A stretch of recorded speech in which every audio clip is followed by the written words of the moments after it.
I've been thinking a lot over the month about how the way we eat is changing. Not just in terms of what we eat, but how it actually feels to eat, day to day.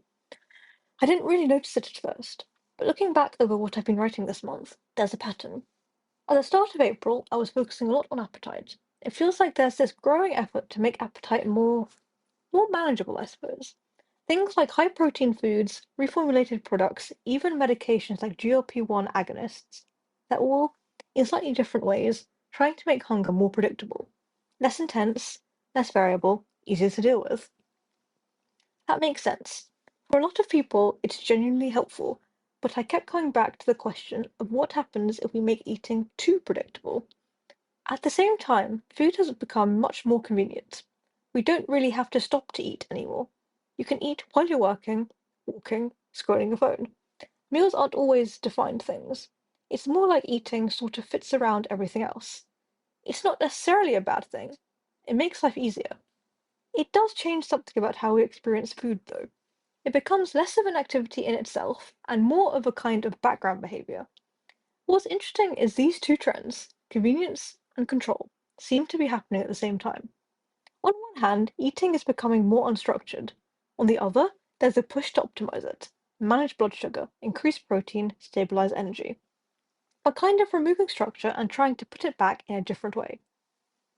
Another thing I kept coming back to this month was satisfaction. Not just whether food fills you up, but whether it actually feels satisfying. They aren't always the same thing. You can eat something that's technically balanced and still feel like it just didn't quite hit the spot. I'm sure you all know that feeling. A lot of it seems to come down to things we don't always talk about in nutrition. Texture, how quickly you eat, whether you're paying attention. If something's very easy to eat, or you're distracted, or it's all quite uniform, it can feel less complete, even if on paper it's right.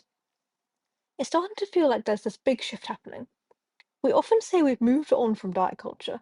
Things are more flexible now, more evidence-based. I'm not completely convinced though. I think it's mostly been a language shift.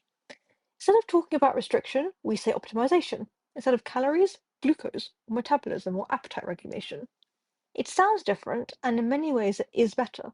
There's still quite a strong focus on controlling the body though. That's where I keep landing. The idea of control versus resilience. Control is about making things predictable. Resilience is more about being able to handle variation. Different foods, different routines, different situations. Right now, it feels like a lot of what we're building, in terms of products, advice, even technology, is geared towards control. This can be useful, but I do wonder if it sometimes comes at the expense of resilience.